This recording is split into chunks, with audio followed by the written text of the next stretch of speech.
fooled my cheating soon-to-be ex-wife into thinking I was cheating, then thermonuclear shinobi ghosted and served her on Christmas Day. I hope you've got some time and a snack, because this one is going to be super long, as the events that follow span from late 2019 to last week. As per the rules, all names are altered here. Okay, so here's the backstory. My soon-to-be ex-wife is my high school sweetheart. We started dating in 1992 when we were both 17. We're both 45 now and have been together ever since. She's the only woman I've ever been with my entire life. We married 5 years later, at 22, fresh out of college. A year later, we had our first of 2 children, both boys, ages 22 and 17 now. 23 years I gave to her. Built her a house, worked my ass off to give her the life she wanted. Sure, we had rough patches, but what marriage doesn't? Even in the worst of times, we found a way to pull through and come out the other side better, which made the discovery of her affair that much more jarring. Flashback to March 2020, when I first got the feeling something was off. For a good 2 months prior, we were in a funk. I was on the mend from reconstructive knee surgery, blew out my ACL in fall 2019, but still lacking in movement. At the time, I only had about 55% range of motion on my knee. This took a toll on quite a lot in the house. I was out on workers' comp, as I had been injured on the job and I was unable to do my usual household duties, so a lot got backed up. My sons would do what they could, but tasks only I was capable of doing had to be put on the back burner, or my wife had to do, which she wasn't pleased with. Things also crawled to a standstill in the bedroom between us. It had already slowed down prior to my injury, but in the state I was in at the time, it completely stopped. During these months, my wife, let's call her Amy, was spending more time hanging with co-workers after work. Between November 2019 to March 2020, it was a regular occurrence for her. Naturally, I thought nothing of it. I've never, in the 23 years I've been with her, had any reason to worry or not trust her. She has her friends, I have mine, and we have mutual. I'd go hang out with my friends all the time, and there was no issue. It was all above board. It was around January of that year that I noticed something odd. Amy started getting noticeably distant with me. Sure, we were in a funk, but she'd never deny me affection to that point. The usual hugs and kisses she'd give me came to a halt. Her phone was attached to her hand long before my suspicion grew, but she'd always share and show me things she'd discovered on the web.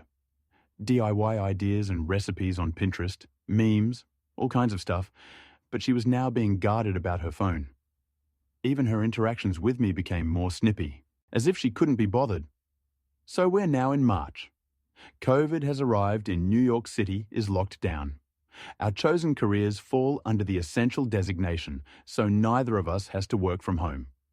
I'd just been recently cleared to return to work after 5 months on the shelf, and I was eager to get back after it, as 5 months on my ass rehabbing my knee and not being able to do physical stuff drove me nuts. For context, I enjoy physical activities. I'm an avid martial artist, and I'm typically in the gym 4 days a week on top of all of the home projects I did. Within a week or two of the lockdown, my soon-to-be ex-wife alerts me that she's going to have to start putting in extra hours. Again, I think nothing of this because of her field. Of course, I was under the assumption it'd be every other day. But no, it was every day. And not just an hour or two. She'd come home 3 or more hours later, go straight to the shower, spend a little time with me, a little time with our 17-year-old son, our 22-year-old lives with his girlfriend across town, and then go to bed. As I'm able to support myself on my knee better, we started getting intimate again. But as you'd probably guess, she wasn't mentally or emotionally present for it, which I noticed quickly. So by early April, the picture started getting clearer to me. All of the signs were pointing to the idea that she was having an affair. That's when I decided I needed to find answers. I know it. The smile I had on my face reading that must have resembled the Cheshire Cat. She was breaking. P attempted to console her, saying that if I cared enough for her, she wouldn't have had to come to him to give her what I wasn't giving her. But the tone of her responses told me she was having doubts now. She had the nerve to step out of our marriage because I was unable to fulfill my role as a husband due to a legitimate injury and kept the affair going for, at that point, nearly an entire year. But the idea of her losing me to another woman was enough to make her waver. What a effing weakling. Now, during all of this, I was also exacting the second part of my plan for payback, getting all of my affairs in order financially. In September, I had met with a family attorney to get the ball rolling on divorce papers. With the mountain of evidence I'd piled up to that point, New York being an at-fault state regarding divorce, the overwhelming amount of proof I'd gathered displaying Amy's infidelity pretty much solidified that I could nail her to the fing wall in a divorce case. My lawyer instructed me to get all of my financials in order in preparation for whatever division of assets might come as a result. I went one better than that, secretly pulling all of my money out of our joint account and putting it in my personal account. I also started shopping around for an apartment as part of Phase 2. We're now in November, and I've not changed my behavior. In fact, I've ramped it up. This is where my friend Nina comes into play. For context, Nina and Amy have never been what you'd call close. I met Nina freshman year of high school, 2 years before I met Amy. Even way back then, Amy has seen Nina as a threat, as she's my closest female friend. There's always been an implied "I don't trust her" from Amy regarding Nina. She's never addressed it directly, but it's obvious to anyone who pays attention. Conversely, Nina's never been a big fan of Amy. Early in me and Amy's relationship, Nina called attention to how Amy was pretty much imposing herself into our little square of friends, whereas I didn't do the same with Amy's set of friends. That irked Nina because she knew why Amy was doing it. Among Amy's circle, even now, there are no male friends aside from P, whereas Nina is the only girl in my square. Nina had been stuck overseas due to the virus and finally returned to NYC on November 3rd. Oz, Joey and I decided we were going to celebrate her return with a night at Joey's house for dinner and drinks. There were only 5 of us: Oz, Joey, Joey's wife, who is also Nina's sister, Nina, and myself. Sticking to CDC guidelines, we take the Rona very seriously. Nina, being the evil mastermind she is, comes up with an evil idea to trigger Amy. She suggested we take some photos in the same vein of the photos I discovered of Amy and P months prior and post them to my FB. And that's just what we did. It wasn't until the 5th that Amy got wind of it, as I'm guessing a few friends noticed my updates and saw how uncomfortably close I was with Nina. This really messed her mind up because she still believed I was cheating, and I can almost guarantee she wanted to accuse Nina. But she knew that Nina had been stuck in Europe for the majority of the year. Still didn't stop her from attempting to dress me down that night for being, as she said, handsy in the pics. I saw this as a golden opportunity to deliver the lead jab for my knockout blow. I said, "So what about the pics with you and P from last year?" He was pretty handsy in them. "But did you see me get bent out of shape over it, dear?" Deer in headlights. It was the first time I even mentioned the dude's name throughout all of this. The hamster wheel in her head started reeling in real time as she tried to explain away those pics. To that point, she hadn't even known I saw them. That's how little I use FB. When I actually do post something, it's like an event to people, which is why the pics with Nina specifically got so much traction among our circles. And explain away she did. He's that way with everyone. He's just a really friendly guy. I can see how it looks, but there's nothing there. I'm sorry if those pics hurt you. I'll delete them.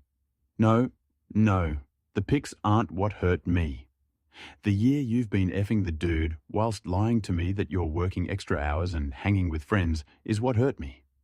But vengeance, as Lieutenant Worf from Star Trek TNG so famously said, is a dish best served cold. I left my old phone and the business card of my lawyer. I packed up the remainder of my most needed items, enough to fill 2 backpacks, and I left my home that I spent 23 years in for the last time. That, my friends, was 1 week ago. To Amy, I am completely off the grid. Gone, shadow, ghosted. She's blocked on FB, but still hasn't blocked me for some reason, so I'm keeping tabs on the fallout. It's absolutely glorious. My packages have reached everyone I sent them out to, and Amy is getting crucified. Her youngest sister completely dressed her down. Both of her parents have condemned her, and my mom absolutely destroyed her. Like, holy... I know my mom has a mean streak, but the things she called Amy are unfreaking holy. She's been frantically trying to find out if anyone knows where I am, but those that do aren't saying a word. All over her FB feed. She's desperately trying to reach me because I'm guessing she knows I'm likely looking, but I'm not saying a single effing word to her without my lawyer present. That'll be the next time I share oxygen with her. She's got no way of spinning the narrative to paint me as the bad guy, because I've exposed her to everyone who matters to her.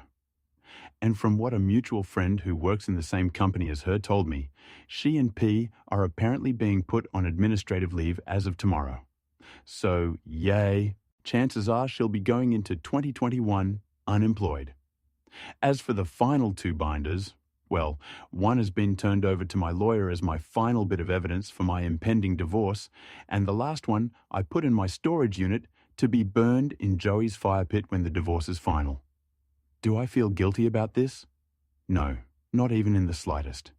23 years I did right by this woman.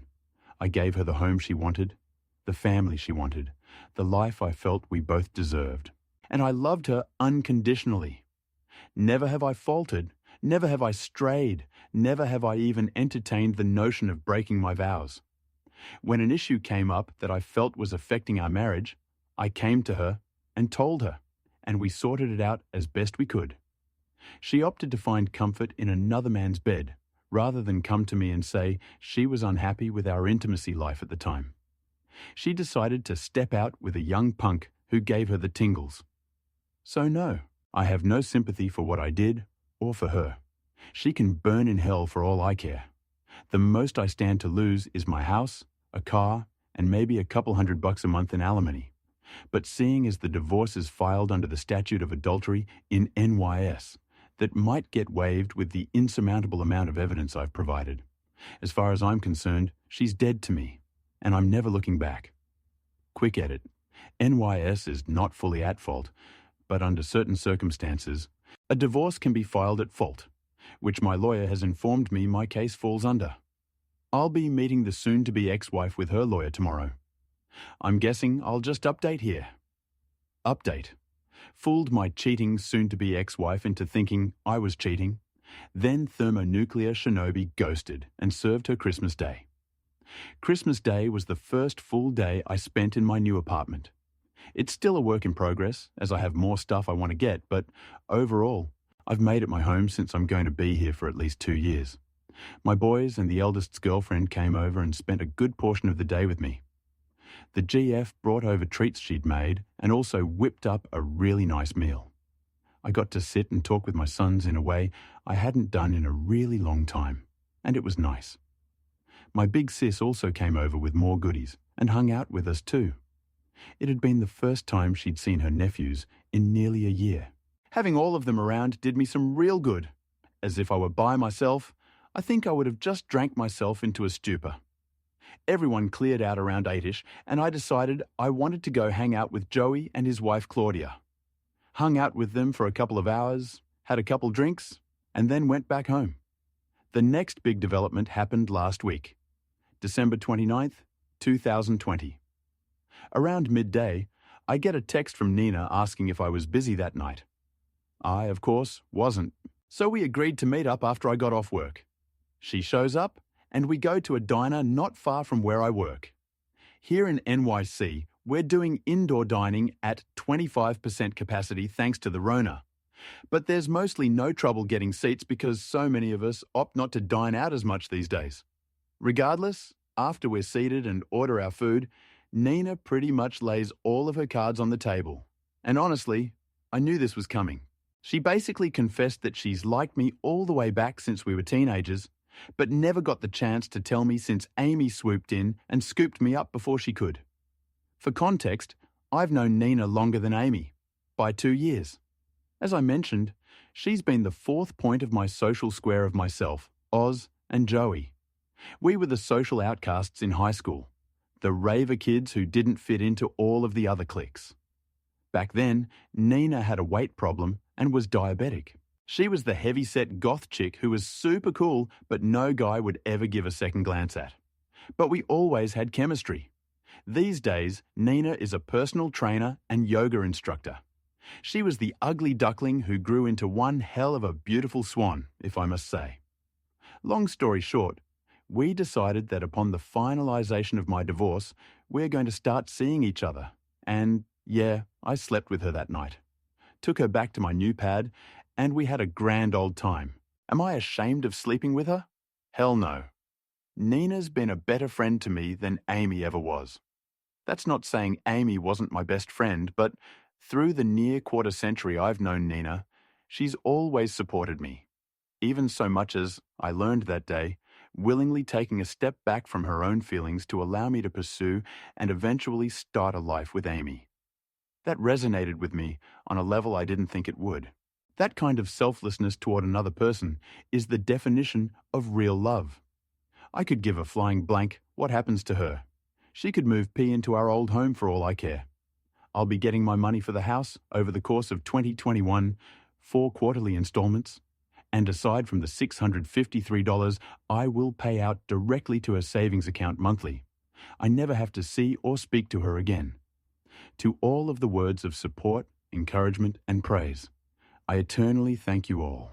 Update. Soon-to-be ex-wife of 23 years just tried to unalive herself last night. The hits just keep on coming. I've been sitting in this for hours now. Didn't know where to post this, so this sub seemed appropriate. If you want a bit of backstory, check my post history for the details. The quick version is this. I discovered my wife of 23 years, 45F, was having an affair with a 27-year-old co-worker. We have 2 sons, 22 and 17. I concocted a plan to completely upend her life, centered around fooling her into thinking I was having an affair myself.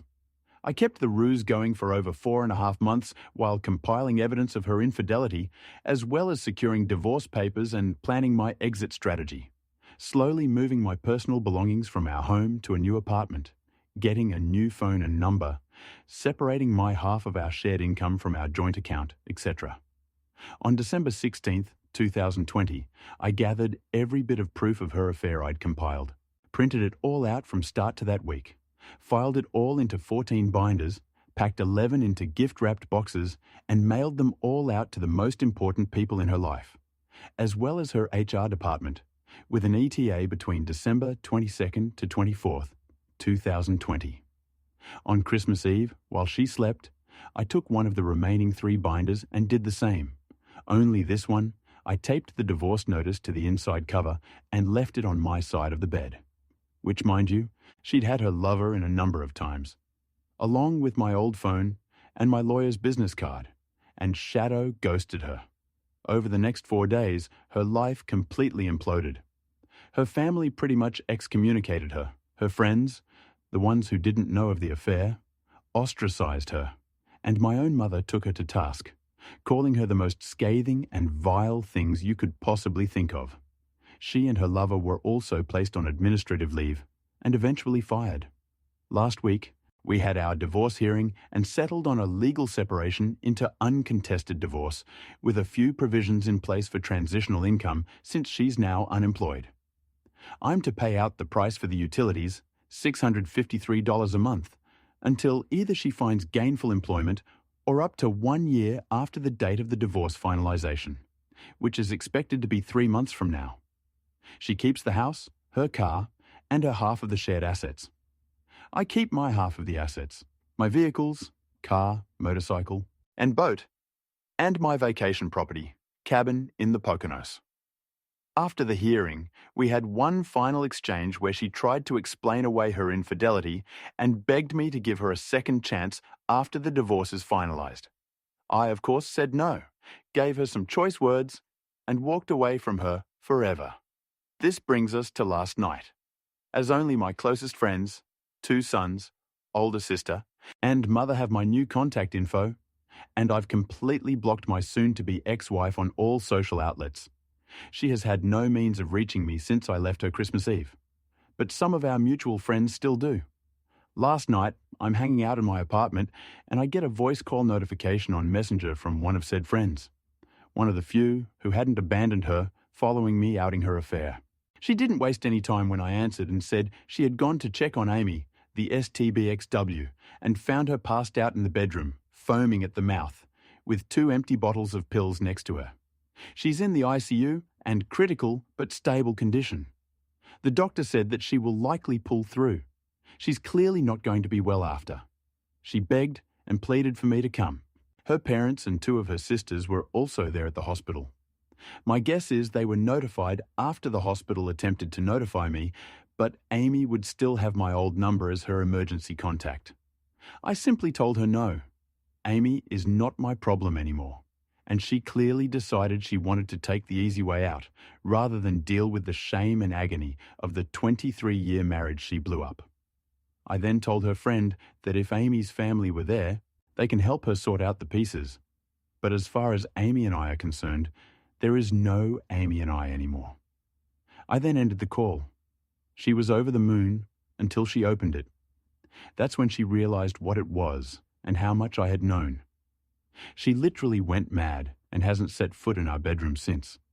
She was frantically trying to find out if anyone knew where I was, but when she went on FB to ask, she started getting thrashed by friends and family about what she had done, but had no idea how everyone knew so fast. That's when I told her about the other binders. The look of shock on her face was priceless. It all dawned on her that I did this to her. Everything she's gone through, her friends turning on her, her family shaming her, and yes, even her losing her job, was my doing. She just fell silent and shut down after that. I took the time to go use the bathroom then, and it was in shambles. The mirror was broken. Her skincare products were all over the place, and the tub looked like it hadn't been cleaned since they took her to the hospital. When I came back out to the living room, she had her face in her hands, weeping, and I can honestly say I felt nothing. No more anger, no more rage, and absolutely not a shred of pity. They say the opposite of love is indifference. Looking at her, that's all I felt. She looks up at me and says, everything up. I ruined us, and I have no idea what to do. I can't do this by myself. I tell her she's got her family, her friend who found her, and our sons, but she doesn't have me. She never will, ever again. I tell her I came to give her closure from the ordeal she just subjected herself to, but the moment I walk out that door, I'm never looking back. The topic of P comes up not long after. She tells me he reached out to her 2 days ago. They talked for a couple of hours, and it ended with her telling him he needs to move on with his life, find a younger woman, and forget she exists. The remainder of the convo was Amy apologizing for betraying me and asking again, "Is this really the end?" I look her dead in the eyes with no hesitation and say, "Yes, it's been over long before I served the divorce notice on Christmas." I felt it was my cue to depart. No words were said, because what more could be said? I left her sitting on the couch, closed the door behind me, got in my car, and drove home. It's 2:56 a.m. as I'm typing this. I needed to get this out while it's fresh in my head. This is it. The saga of Amy is done. 17 and I are both scheduled for counselling in the coming weeks. Nina and I are still going strong and sticking to the plan of keeping things under wraps until my divorce is final. I'm staying active and motivated and looking forward to a future with a woman I know will cherish and honour me, because she's done so from the shadows for decades. It's time for me to focus on the life ahead of me, so this will probably be the last time I post for a while. Maybe I'll come back with an update when the divorce is official. To everyone who has sent me words of encouragement and well wishes, thank you. To all of those who praised me for my plan of revenge, I can honestly say I wish it never came to it. But if I had to go back and do it again, I wouldn't change a single thing I did, aside from maybe doing more to P than just getting him fired. And to the one guy who harassed me saying I deserved it because I raped my wife, you're effing delusional. And get day, he was fired as well. He's been couch hopping and trying to find a new job ever since. He claimed he wanted to reach out to me on social media. You know, all of the places he blocked me when he was effing Amy, but admits he was afraid because, in his words, if you were able to find me before, you could find me again. I admit I could have gone all in on destroying this kid, but I didn't. I asked him when was the last time he saw Amy, and he said he hadn't seen her in months. The last time they had talked, Amy told him to forget about her and move on with his life, which I recall Amy saying the last time I had spoken to her, so at the very least, she wasn't lying about that. I asked a few more questions, and the kid was surprisingly forthcoming. I guess he was looking for some kind of penance for the chaos he brought upon himself. A lot of what he said mirrored info I'd gleaned from the text documentation I gathered. I didn't do much responding, I just asked, and he answered. The convo went on for 20 or so minutes before he said again how sorry he was, and that's when I hit him with this copy-paste from the convo. You're a 27-year-old man who has to live the rest of your life knowing that your own mother now loathes you for breaking up a marriage that was almost as long as how long you've been breathing. I know you've messaged me because karma is eating at you, but I won't give you closure. When I was 27, I was building a legacy. Right now, you're a homeless, jobless homewrecker. If you're smart, you'll learn from this lesson. If you're not, you'll stay by up until you're my age, assuming you make it that far. I'd wish you luck, but you don't need luck. You need to get your routine in order. With that, I ended the convo and blocked him. Not the kind of closure he was looking for, obviously, and I could have been a lot more hostile, but I think those words will haunt him enough as is. The next major event is that, as of May 4th, 2021, Nina is now Mrs. Frog. Over the last 2 months, we have had long discussions as to where we want things to go between us. Nina made it abundantly clear that she has no intentions of ever being with anyone else but me. And she wants my namesake. She wants to be my wife, and she wants me to adopt her daughter. We'll call her Anna as my own. As I've mentioned in the past, I adore this kid. She's 6 now, birthday was last month, and she idolizes me. I'm the first father figure she's had since her bio dad pretty much cut out on them when she was 4. Nina's made a practice of not introducing any man she's been involved with to Anna unless they had staying power. Needless to say, I have staying power and experience raising children. Speaking of, Anna and 17 are like 2 peas in a pod. The big bro, little sis dynamic between them is both stunning and adorable. 17 has really clung on to Anna, and she revels in it. I had a talk with my therapist about it, and he said it's definitely a good sign. 17 sees innocence he wants to protect, even though his own innocence has been shattered. So, we decided last Monday to go to City Hall and pull the trigger. Took 24 hours to get the marriage license, and the reveal was the most uneventful reveal ever conceived. I made mention as if no one didn't see this coming, and Big Sis said, "Now placing bets on when the now expecting post goes up. We thought we were keeping our relationship under wraps all these months, but pretty much everyone figured it out already, so yay, that was kind of hilarious. Some people are going to say it was too soon, and yes, I said in past comments that I was never getting married again. But that was all before the true dynamic between Nina and me manifested. This woman has professed her undying, unconditional love for me. She has laid in my arms and cried, saying how happy she is and how she never in a million years imagined she'd ever have the chance to be with me. She's gone into painstaking detail about how she's felt about me for the past 25 years, and how, even while she was married, she lamented the notion that Amy won. I honestly had no idea how deep that rabbit hole went. She even went as far as saying there were times where she herself had thoughts of having an affair with me, but she could never be that kind of person. And even so, through all of the years I've known her, she has given me so much and asked so little in return. Even the woman I married and had 2 children with has never shown the amount of love to me that Nina has. I'd be a fool not to give her my name. So now she has it. And we're in the early stages of paperwork for me adopting Anna. Finally, there's Amy. I've not spoken to her since the last time I visited our marital home, which is going on 4 months ago. But mutual friends, the ones that are left, do send me updates from time to time. Through one of those friends, a realtor I know, I found out she sold the house. He gave her a job as a clerical assistant in his firm, and in doing so, waived the assisted payments I had to fork over as a result of her unemployment.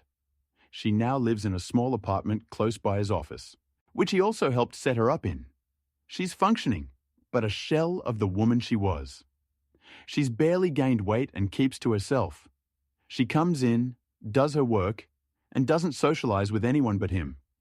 Likely because, her socializing with people from work is where this whole thing started. Last update I got on her was at the end of March, where I thanked him for looking out for her, but told him I don't need any more updates. She's no longer my problem. I'm almost certain she knows about Nina and me, as some of those surviving mutual friends have commented about us. As 17 is a year away from being a legal adult, I have no reason to ever speak to her again. And I won't. Shocking family story channel. Thanks you for watching. Support me, like, share and subscribe too. Watch more stories. See you in the next video.